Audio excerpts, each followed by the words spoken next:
Welcome back, Squatchers. That's right. We're back to the Squatchers Lounge podcast. Wednesday night, 8 p.m. Must mean we're live. And, of course, we are coming to you live via StreamYard and Firefox this week. Unlike Google Hangouts of the past, Firefox wasn't an option, and we're going to give it a shot this week.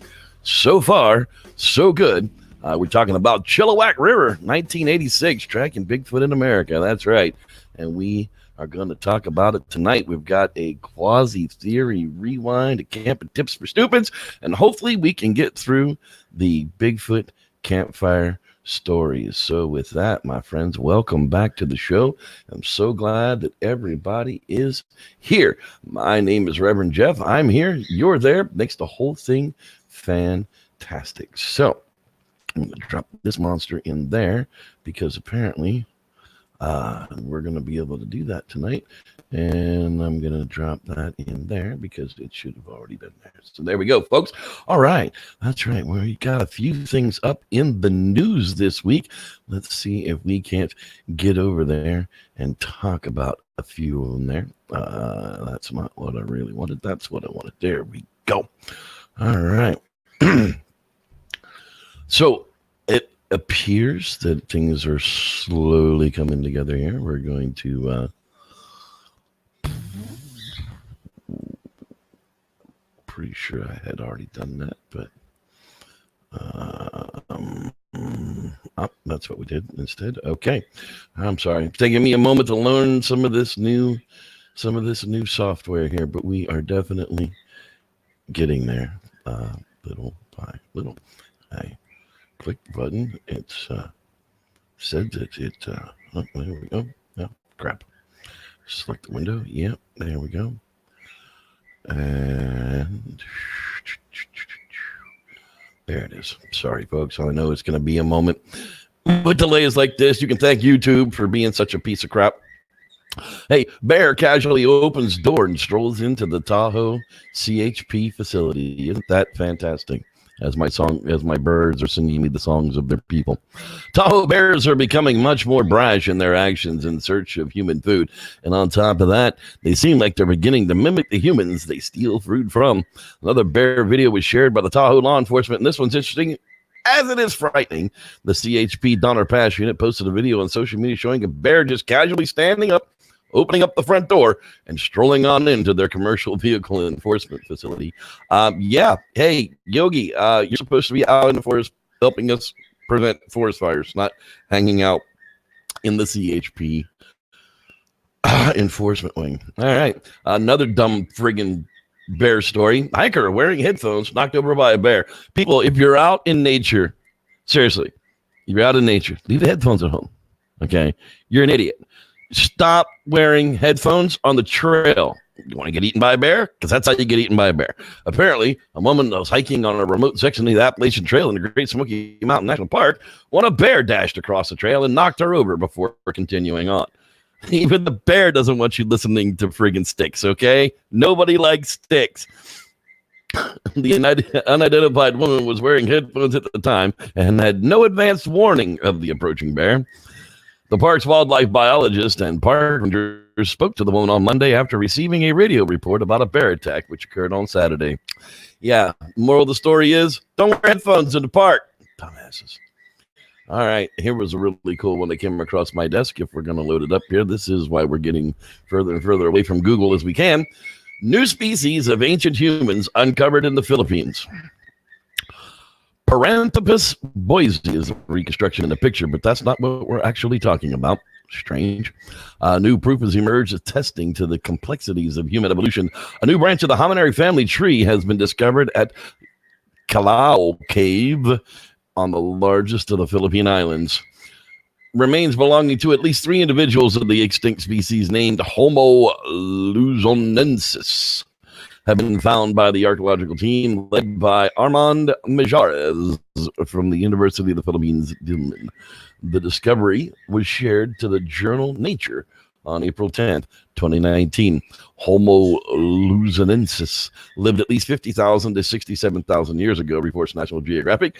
Experts are declaring that this could be one of the most important finds in recent years, as the new species does not fit neatly into the currently accepted linear progression from primitive to advanced humans. And I don't necessarily know that that's actually the case anymore. I mean, we talk about it a lot on this show. The common census is that, we were a multitude of things before we whittled down to this thing, and we're probably not the only one of these things that are on the planet as we speak. But no one wants to actually admit that, so that's why we search for Bigfoot. Neanderthals' main food source was definitely meat. Isotope analysis performed on single amino acids in Neanderthals' collagen samples shed new light on their debated diet. It's a single-celled amino acid. It's everything the body needs. No, it's not. Yeah, anyhow, Neanderthals' diets are highly debated. They traditionally considered carnivores and hunters of large mammals, but this hypothesis has recently been challenged by a number of pieces of evidence of plant consumption. Oh, heaven for Betsy, they be omnivores. Ancient diets are often reconstructed using nitrogen isotope ratios as a tracer in the trophic level, the position an organism occupies in the food chain. Neanderthals are apparently occupying a high position in terrestrial food chains, exhibiting slightly higher ratios than carnivores like hyenas, wolves, and foxes found at the same sites. The higher values were due to the consumption of mammoth or putrid meat, and are also known some examples of cannibalism for different Neanderthal sites. Well, why wouldn't you have Phil? Phil looks like he tastes pretty good. Phil died, so let's all have some Phil. Hey, you over there, pass me the Phil.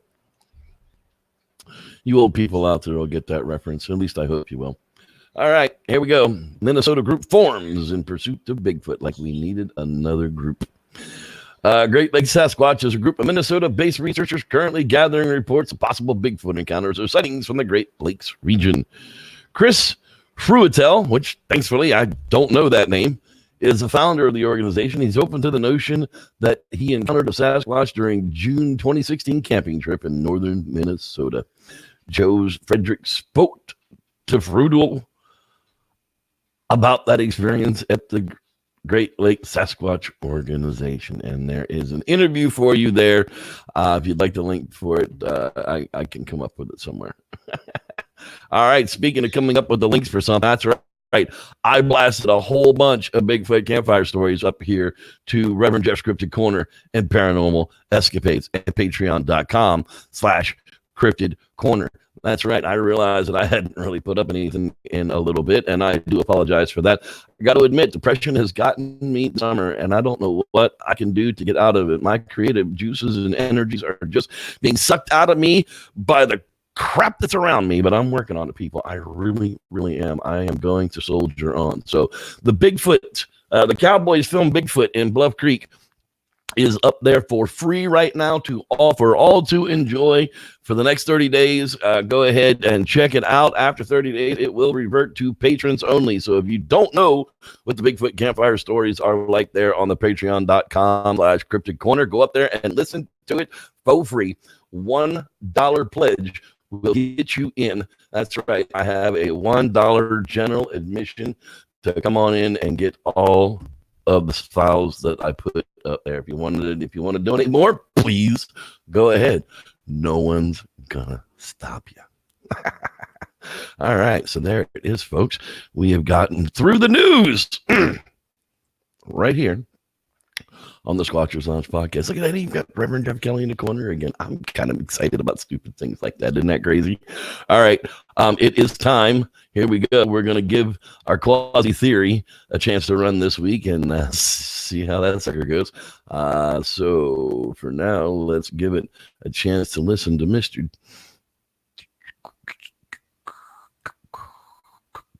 There we go. All right. So far, so good.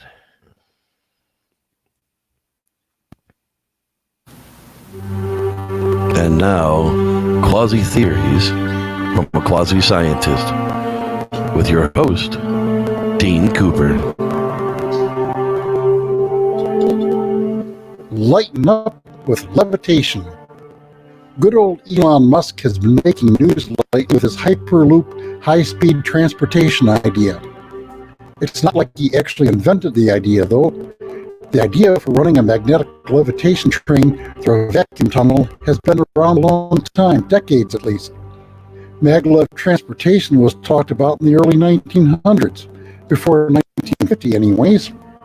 You can also levitate stuff with sound, light, air, electrostatics, electromagnetism, both diamagnetically and electrodynamically.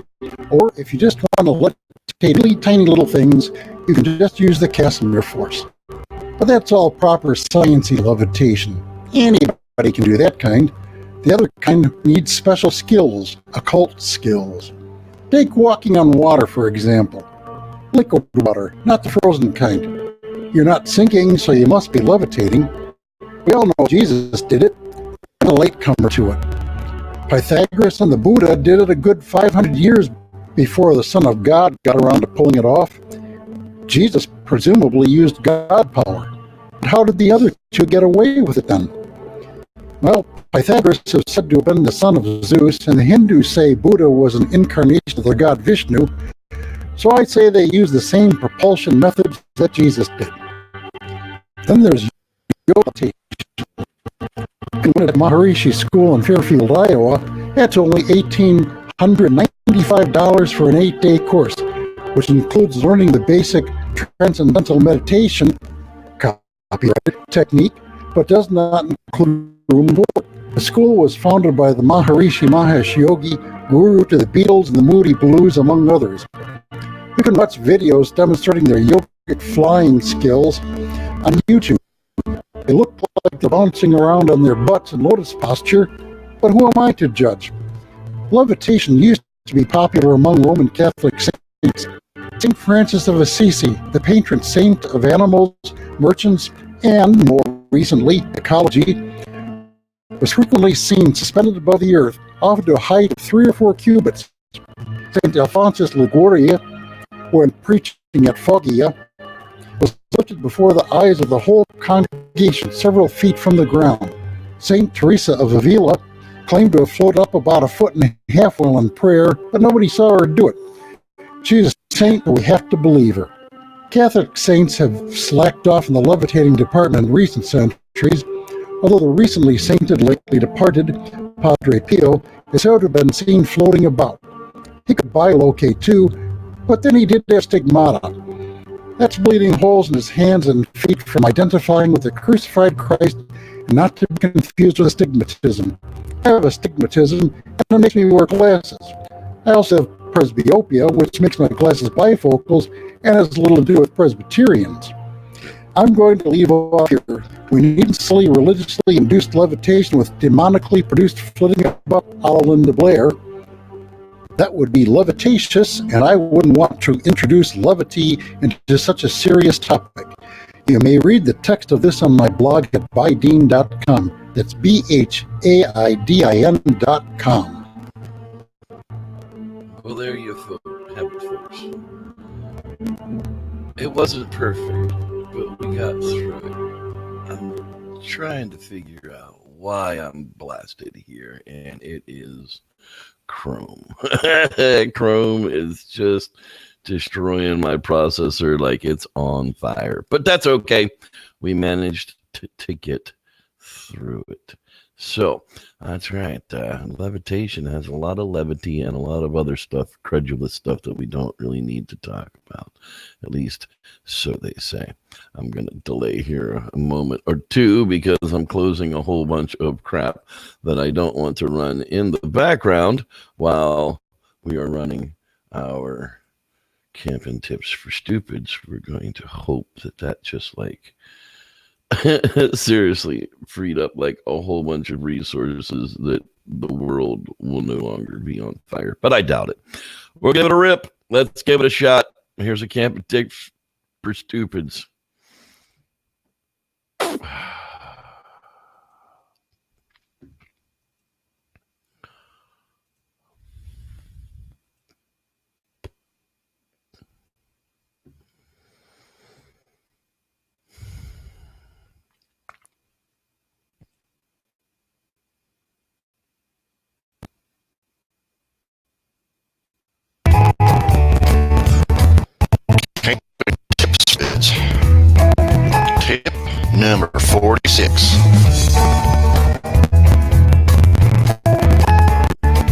Bears are dumb. I mean, dumb.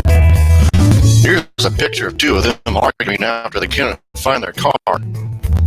Yep, that dumb. So, when one comes into camp, it can become a bit hard for you to get through that thick head of a bear that you are trying to get it to leave. Words like Second Amendment, or abortion, or moist just doesn't get it to fuck off. That bear is just too stupid to get a clue, and will keep rummaging through your stuff like it's a sovereign citizen hell bent on pissing you off. So, what should you do? There are a few ways I have found in my own experience to get a bear to go fuck itself.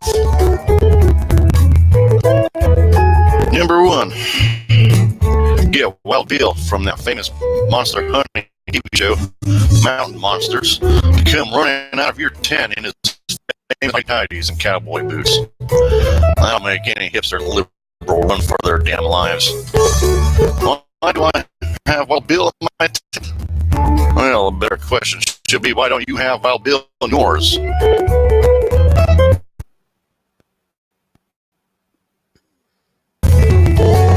Number 2, weird Japanese product commercials. These things come with a certain general warning label, because these fucking things are so goddamn weird, they can cause brief moments of what the fuck did I just watch. And, Bill, that can be unseen now. Bears hate Japanese commercials. And finally, number 3, point at it and scream the best Donald Sutherland scream in the 1978 version of Invasion of the Body Snatchers film. That shit just freaks anyone out. Hell, even your fellow campers won't trust you after that shit.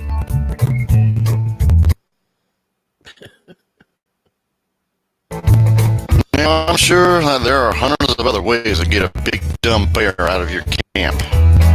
You'll just have to experiment with ideas. Good luck, wear a hat, and let me know how it goes. This has been Camping Tips for Stupids. Remember to spay and neuter your idiot population. Well, there you have it, folks. Be sure to spay and neuter your idiot population. We got through it, and it wasn't fantastic, but I think I figured some more things out. More things we figure out, the better off we're going to be around here. So, with that, it is time for shout outs to the Hangout. So we're going to see who is hanging out with us live tonight. That's right. We are here live Wednesday nights, 8 p.m. via YouTube, brought to you by StreamYard. That's right. We are now up in StreamYard. We got Dean Cooper. That's right. Our quasi scientist moderating out there for us. Hello there, sir. Natalie Smith is in the house with us as well. Hello. Tim McCune. He's hanging there. How you doing there, sir? Shane Barber, of course, the cryptid monster man. He's out there. Let's see. We've got, there we go. Rootman's checking in with us early tonight. Hello there, Rootman. John Briers is with us. All right, and there's Miss Bella. Hello. I'm glad you were out there with us as well. Keith Harden, there's the man, the myth, the legend himself.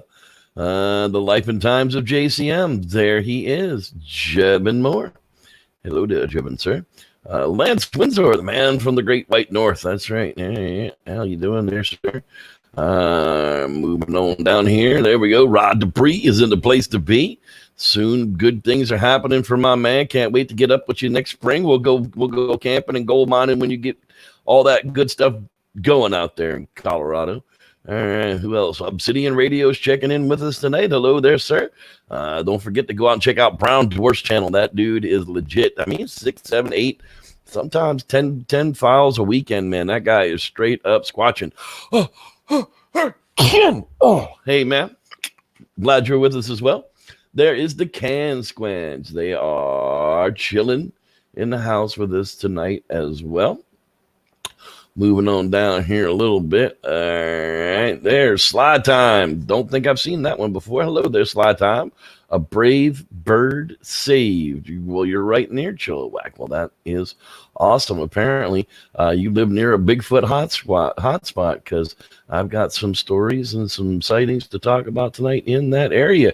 Karen Robb is in the house as well. I saw Roe Brobbles join the Squatchers Lounge earlier today. If you didn't make it in for the share, oh my God, James Dalrymple. I have a Dalrymple and Coke. Got himself a work schedule change, and he is tuning in live tonight. Way to go, my brother. So glad to see you. Sam Scranch Rivera is here with us live as well. Karen Robb, if I didn't say hello to you, I just did for sure. All right. My boy, Danny Boy, he'll be out there as well. That guy is legit. Go check out the Huck Outdoors and the Pharaoh channel if you like to see what's going on with the hiker guys in Southern California. They really know what they're doing down there. All right, so that is who's hanging out with us tonight. We'll say hello to the Squatch Box. I'm sure she is out there. She has got some prayer warriors. Whoever you're praying to out there, send some good juju her way, and we will continue on tonight. That's right. We are talking about Bigfoot in the British Columbia. Let's take a look at this gorgeous knot cast, and we'll talk about it here. There it is. That's the one. All right. So, devoid of all real detail or any real anything, I'm not so sure that this is the greatest cast to be talking about, but when I started looking into the situation, it was like, well, it really kind of is. The Chilliwack River, that's right, Valley, apparently, Thomas Steenberg told him a story of the cast of Sasquatch footprint, and it was here in Chilliwack, British Columbia. It was a Saturday past, so we decided to check an old campsite out almost 20 years later. In August of 1985, while passing through Chilliwack from the town of Hope, Thomas Steenberg heard about a sighting up on a tributary of the Chilliwack River called Cowles Creek. It was less than an hour-long drive out of town, so he decided to check it out. Chilliwack River Road is a long excursion into some of the wildest country on the map of British Columbia.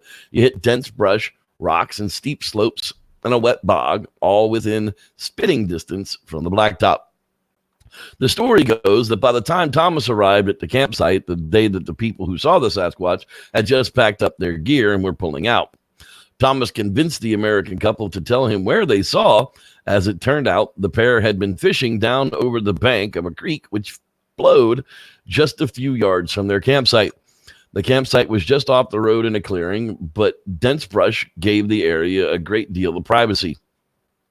As they caught their trout, the husband would attach them to a ring, which he had fashioned out of a length of chain, and wrap the whole thing around a tree back at the campsite high off the ground to keep it away from the bears. At some point during the day, the fisherman noticed his wife looking up towards their camp.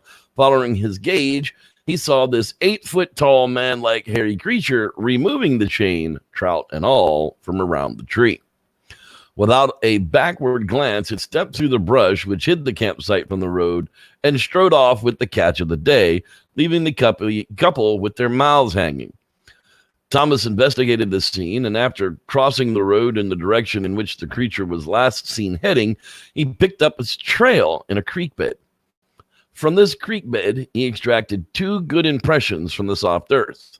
His first cast did not take, as he did not leave it long enough to set, but he was more successful with the second. He followed many partial impressions along the creek for a few minutes, as if the creature were perhaps looking for more trout in the quiet pools. Then the trail suddenly started going up a hillside covered with gravel and scree from a long-ago slide. It was up this rocky terrain that a number of partial imprints now went. They quickly blended in with the surrounding irregular surfaces and disappeared from view. He stayed on for another 2 days, but remainder of his stay was uneventful, and he had to leave the area behind. And there's a picture of the couple of the guys visiting the site 20 years later. A picture of the stream, of course, and where the fish were hanging on the tree. The exact spots where he cast a footprint. Very rough and uneven terrain along the creek. I mean, it's definitely somewhere that a Sasquatch would easily be able to appear and disappear in just the flash of an eye, and the smell of fresh caught trout would be fantastic. The rough scree through which the Sasquatch made its exit with the trout, and it just went up a hillside and disappeared. Not unlike many of the other reports that we've heard about. So, what do you think about that one? I'm down for it. It sounds it sounds definitely squatchy enough of a story for somebody to follow up on and be able to trace them and track them that far. Apparently, places in British Columbia where Bigfoot hang out. The legendary creature that's baffled scientists, environmentalists, and curiosity seekers over the years. Bigfoot's a large, hairy creature resembling an oversized monster gorilla that walks on two legs like a human, sometimes called Sasquatch, from the Halish word Sasquatch, which means wild man. Reported sightings in the province go back 200 years when the early settlers had encounters with this mythological animal. Well, okay, maybe for the Anglo sightings, but native sightings go back far, far, far further than 200 years. The big question is whether the elusive gorilla-like creature is wandering around British Columbia. Many sightings have taken place in the Fraser Canyon region, and one of those in the latest in the Mission area. July 2013, Bigfoot's known to be most active between Harrison Hot Springs and Hope, and all has been sighted over several locations on Vancouver Island. Witnesses' accounts range from seeing huge footprints, hearing unknown howling noises, and sometimes the elusive creature is seen moving throughout the forest. Things that are known about Bigfoot. Walks on two legs. Stands anywhere between 6 foot and 10 foot tall. Weighs around 500 pounds. Gets its name from footprints it leaves behind. Close to 2 foot long and 8 inches wide. Wow, 24-inch long footprints. I'm not sure. Master of stealth. No human or animal moves as quickly and as quietly through the woods as Bigfoot. Expert hide-and-seek player. Bigfoot hides well in thickly forested areas of British Columbia. And he's camera shy. Bigfoot sightings include 1984, Alexander Caulfield Anderson, a Hudson Bay Company fur trader and explorer, and his party were attacked by hairy humanoids who stood on a cliff and threw rocks down at them where they stood in the Fraser Valley Canyon. 1911, at Harrison River, a fisherman spots a large hairy creature drinking from the river. The creature ran off when it realized it had been seen and left behind 17-inch footprints. In 1933, Pitt Lake, 2 men using binoculars spot Sasquatch eating berries. 1957, near Hope, a truck driver saw a large hairy creature vault over a fence and then head towards the Fraser River. In 1970, near Harrison Hot Springs, Keith Shepard sees an 8-foot-tall Sasquatch cross the road in front of his car. 1986, a family on vacation in Granite Creek feels something heavy slam into their cabin. They saw a large Sasquatch-like creature run off into the trees, leaving behind footprints measuring 17 inches long and 6 inches wide.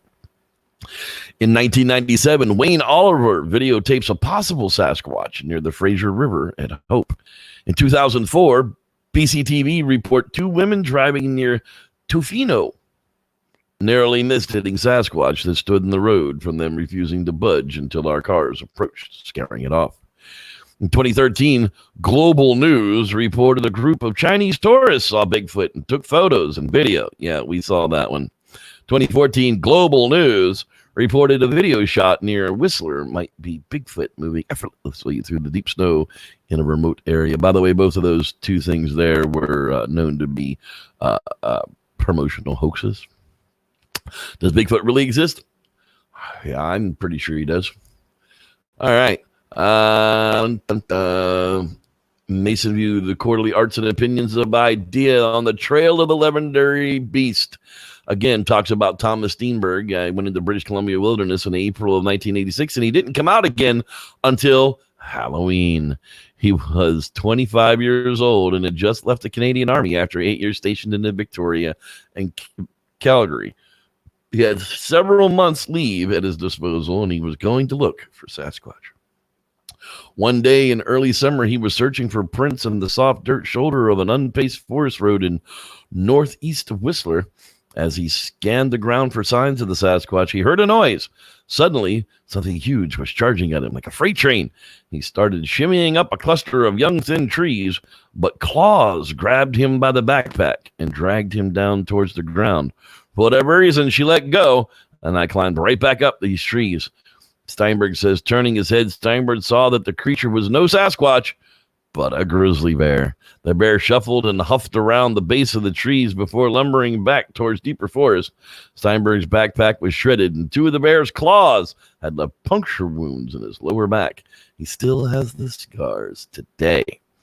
He was shaken, but Steinberg wasn't ready to abandon the hunt. A few weeks later, an American couple said that they had seen something pace through their camp on the north bank of the Chehalis River. Steinberg went to the site near Chilliwack and found his first Sasquatch track and never looked back. If it wasn't for that find in 1986, I might have given up on the Sasquatch mystery and gone on to what my ex-wife used to call more important things. That's right. That's why she's your ex-wife. You won't worry about that. You don't need that kind of negativity in your life. All right. Couple of BFR reports to finish these up for the night. March 2006. Near the town of Chilliwack, approximately 10 a.m., a hiker partner and myself packed our camp after a chilly night stay at the Lindeman Lake in Chilliwack River Valley. He had hiked about 15 minutes from our camp down the main trail, headed back to the parking lot. I was about 40 feet in front of my partner and started hearing banging noises coming from the trees to the north of us. I stopped and listened. As my partner caught up to me, I asked if he had heard the noises as well. He stated that he thought that they were for me. I said no, and we both stopped and listened, and the banging sound continues. He heard tap, tap, tap. It sounded like 2 rocks banging together. Definitely not wood or a woodpecker, as this has obviously crossed my mind. He said it's definitely stones. The sounds came from about 70 to 100 feet from us in the trees, and were relatively timed out, as it takes a certain amount of time to make strikes.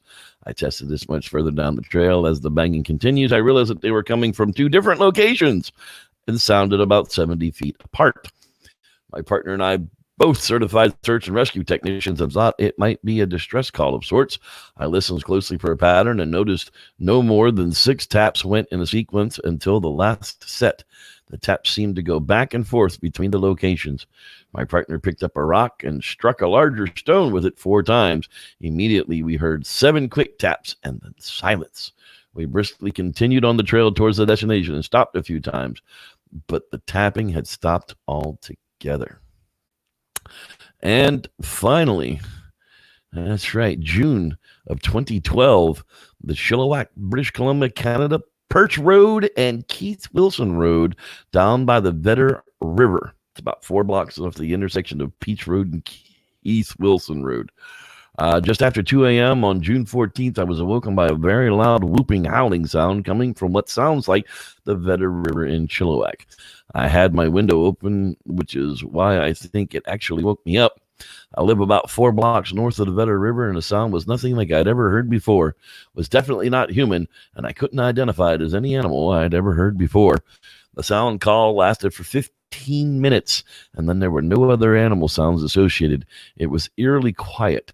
Actually, besides that noise, after 15 minutes, it stopped. About 10 to 20 minutes later, I heard the same call a couple of times, but it sounded further away. I listened to the 1978 whoop howl from the Snohomish County, Washington, on the website, and it sounded virtually identical besides the echo. That's right. So there you have it, folks. It seems like the Chilliwack River Valley is a hot spot for the Sasquatches. Speaking of a hot spot for the Sasquatches, you know, we're still putting this out there. If anybody can identify what animal makes this call,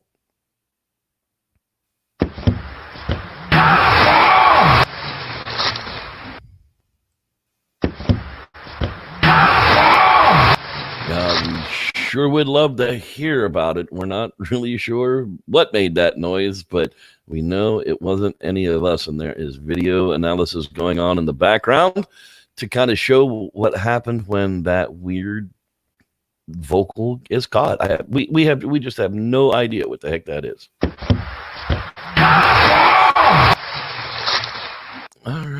that, my friends, is going to wrap it up for this edition of the Squatchers Lounge podcast. We are indeed going to have a Bigfoot campfire story. I am so glad that everybody showed up tonight. I see bright white sneakers showed up late in the call center and in the hangout there, so I want to say hello to them. The Reverend Matthew Gaines as well, and Timothy McCune. I know we said hello, and we will be back next week with another edition of the Squatchers Lounge podcast. Thank you so much for being here, and may the Squatch be with you.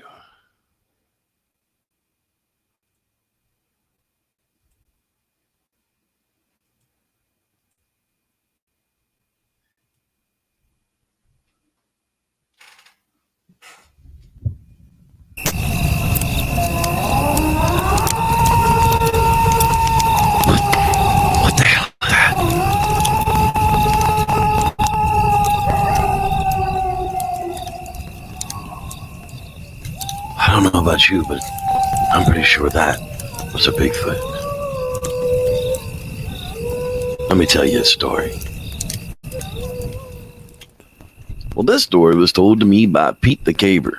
Now, Pete spent much of his free time spelunking. That's cave exploring for regular folk.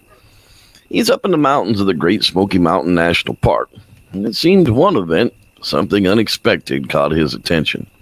Let's hear his story. Well, I've been camping out near the Harryman Cave system, just on the outskirts of Clingman's Dome. The system isn't very well known, and unless you've been there before, I doubt you'd find it for yourself. But I was lucky enough to have gone to school with a local man named Bill, and he was kind enough to take me on a hike and show me the entrances to some of the caves. Well, Bill had stayed Friday night with me at the campsite, and we sat around talking about the stories from the area.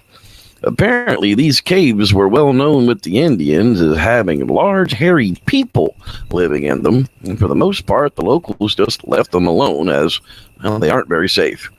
Well, Bill told the story of a local boy that had gone missing, and when they found him near one of the cave openings, it had looked like the child had been dragged there. Spooky stuff as we listened to the coyotes howling in the distance and the glowing full moon overhead. Well, the next morning, Bill packed up and headed back to the car, and I decided, well, no time like the present to start checking out these caves. So I left the note at base camp with my destination expected return time and strapped on my GPS locator, geared up for the caves. The first opening was easy descent, just a meter or so dropped down onto the floor with footholds to get out, so I dropped in my gear and took the plunge. Right away, I noticed this. Unlike any cave I'd been in before, as it seemed almost like an animal den. It smelled a wild beast, and there were bones laying about. Now, nothing that seemed to be recent. In fact, they seemed to be pretty old, so I continued on. Well, Billy told me that this entrance actually had another opening about a half mile through the hillside, so I went ahead and strapped on my torches, turned on the helmet light and cam, and started off for the other side. Just as I had gotten to the bottom of the cave is when I hit the water. Just a little trickle running along the ridge line, not unexpected at all, but I noticed that the light behind me kind of went dark for a moment, as if something had blocked the opening to the cave, but kind of passed quickly. Once I rounded the corner, boy, that was when the cave opened up. Nearly the size of a football field is long and as high as a Superdome was. It's amazingly beautiful. I trekked in about halfway and sat down on a large boulder to kind of get my bearings. The exit was supposed to be on the north face of the wall, so it was so dark my light couldn't penetrate up that far. After a good rest, I put on my pack and started again to the north exit. The trek was kind of tough going, as there wasn't any path, just random rocks and space. I got up to the face of the cave and noticed, well, I'd gone the completely wrong direction, as the exit was well up the other side of the wall. But it was easy enough to get to. As I approached the exit, I started to get that weird animal smell again. Boy, it got stronger the closer I got to that exit. Now, there were boulders piled up to make it an easy climb in and out, and, well, they'd been there for quite some time, so I figured it had to be safe enough. Well, I took off my pack and I heaved it up onto the ledge above and began to make my climb up that boulder pile. Well, that's when I first noticed the noises. It sounded like somebody was playing with my pack and hooting. I quickly made my way up to the top, and that's when my light hit the opening, and what I saw next just changed the stories into complete reality. About 10 feet in front of me, in the cave entrance, stood a creature of legend. A big, hairy Bigfoot. No other terms need to be used. It stood there, staring into my now broken open pack, quickly grasping at things and tossing them to the side, until my light finally caught its attention, that is. I was shaking so uncontrollably, and the light on my helmet was shaking in this thing's eyes.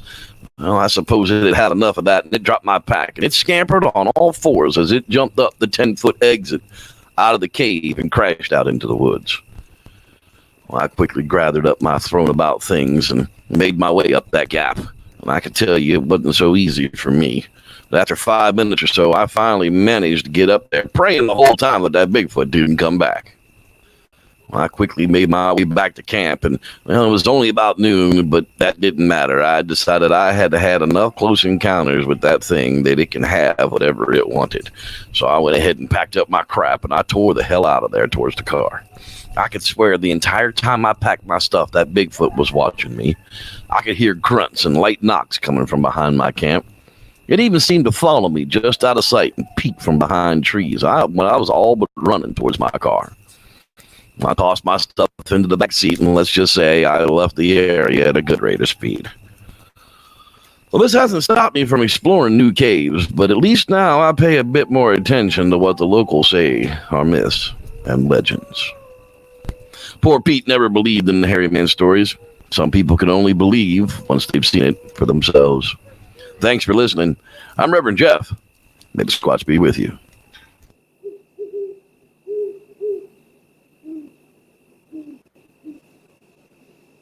Late hello out there to the Mysterious Journals by Dee, as well as the Reverend Matthew Gaines got in a little late as well. We now know who Bright White Sneakers is. And say hello to Christopher. Make sure he eats his vegetables. We'll talk to you again all next week. Thanks so much for being here. Love you, mean it, and may the Squatch be with you.